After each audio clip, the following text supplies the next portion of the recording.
नमस्ते।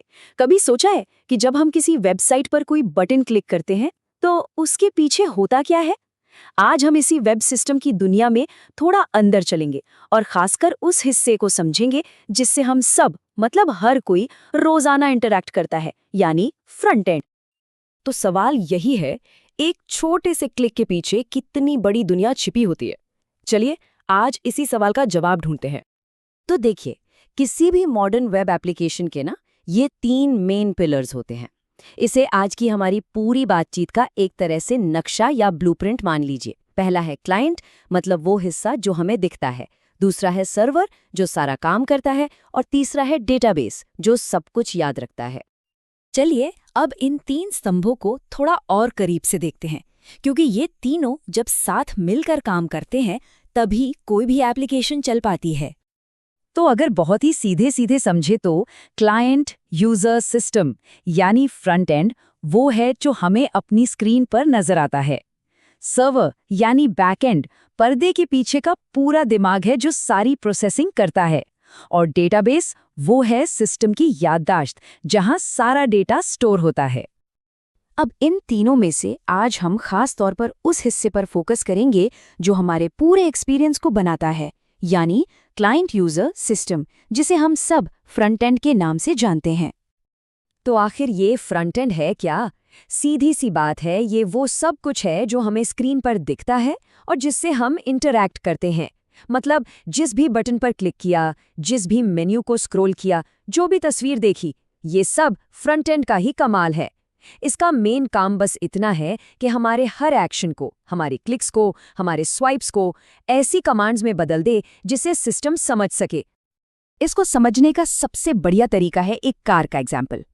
मान लीजिए कि फ्रंट एंड जो है वो कार का डैशबोर्ड है। हम स्टीयरिंग व्हील घुमाते हैं, एक्सीलरेटर दबाते हैं या रेडियो ऑन करते हैं। ये सब क्या है? ये सब कमांड्स हैं जो हम इंजन को भेज रहे हैं। और असली काम तो इंजन ही कर रहा है ना? अब इस डैशबोर्ड को बनाने के लिए भी तो कुछ टूल्स लगते होंगे। तो डेवलपर्स कुछ बहुत पावरफुल टेक्नोलॉजीज का इस्तेमाल करते हैं, जैसे HTML, वो ढांचा तैयार करता है। CSS उसे रंग रूप देता है, उसे सुंदर बनाता है। और जावास्क्रिप्ट, जिसे JS भी कहते हैं, उसमें जान डालता है, उसे इंटरैक्टिव बनाता है। और आज के दौर में तो रिएक्ट, एंगुलर, व्यू और Next.js जैसे फ्रेमवर्क्स भी आ गए हैं, जिनसे और भी कमाल के और कॉम्प्लेक्स इंटरफेस बनाए जा सकते हैं। तो यहाँ पर फ्रंट एंड और बैक एंड का फर्क बिल्कुल साफ हो जाता है। फ्रंट एंड यानी हमारा डैशबोर्ड, उसका काम है हमें चीजें दिखाना और हमसे कमांड्स लेना।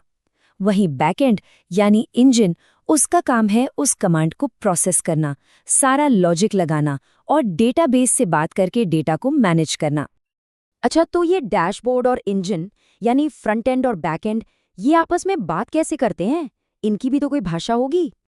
ये जो बातचीत होती है, ये एक बहुत ही सिस्टमैटिक तरीके से होती है, जिसे कहते हैं API यानी एप्लीकेशन प्रोग्रामिंग इंटरफेस। इसको ऐसे समझिए जैसे हम किसी रेस्टोरेंट में हैं। API एक वेटर की तरह है। हम वेटर को अपना ऑर्डर देते हैं, ये हो गई हमारी रिक्वेस्ट। वेटर उस ऑर्डर को किचन तक ले जाता है, जो कि हमारा सर्वर है, और फिर किचन से हमारा खाना लेकर वापस आता है। ये हो गया सर्वर का रिस्पॉन्स। और ये जो वेटर और किचन के बीच बातचीत हो रही है, इसकी भाषा क्या है? आजकल इसकी स्टैंडर्ड भाषा है JSON। ये कंप्यूटर्स के लिए आपस में बात करने का एक बहुत ही हल्का-फुल्का और आसान तरीका है। समझ लीजिए जैसे दो दोस्त आपस में टेक्स्ट मैसेज पर बात कर रहे हों। JSON का फंडा बहुत सिंपल है। ये की वैल्यू पेयर के सिद्धांत पर काम करता है। मतलब हर जानकारी का एक नाम होता है जिसे की कहते हैं और उसकी एक कीमत या वैल्यू होती है। बस इतना ही। और ये स्ट्रक्चर इतना आसान है कि इसे इंसान भी पढ़ सकते हैं और मशीनें भी आसानी से समझ जाती है। तो अब जब हम सारे टुकड़ों को समझ चुके हैं तो चलिए एक रिक्वेस्ट का पूरा सफर देखते हैं, शुरू से लेकर आखिर तक। तो देखिए पूरा सफर कैसे तय होता है। सबसे पहले हमने वेबसाइट पर प्रोफाइल बटन पर क्लिक किया। तुरंत फ्रंट एंड ने एक /प्रोफाइल रिक्वेस्ट बनाई और उसे सर्वर को भेज दिया। अब सर्वर ने उस रिक्वेस्ट को रिसीव किया, अपना लॉजिक चलाया और डेटाबेस से उस यूजर का डेटा निकाला। फिर सर्वर ने उस यूजर की सारी डिटेल्स को एक JSON रिस्पॉन्स में पैक किया और वापस फ्रंट एंड को भेज दिया। और आखिर में फ्रंट एंड ने वो डेटा लेकर हमारी स्क्रीन पर प्रोफाइल की जानकारी दिखा दी। कमाल की बात यह है कि ये पूरा का पूरा चक्कर अक्सर 1 सेकंड से भी कम में पूरा हो जाता है। हाँ, और ये भी याद रखना जरूरी है कि सर्वर का जवाब हमेशा कोई बड़ा सा डेटा पैकेज ही नहीं होता।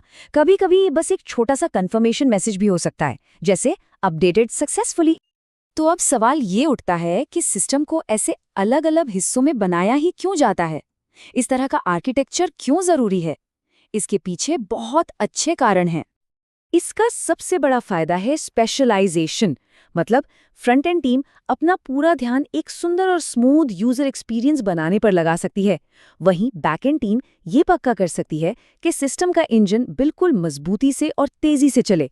जब ये दोनों हिस्से अलग होते हैं तो सॉफ्टवेयर को बनाना, उसे अपडेट करना और भविष्य में उसे बड़ा करना सब कुछ बहुत आसान हो जाता है।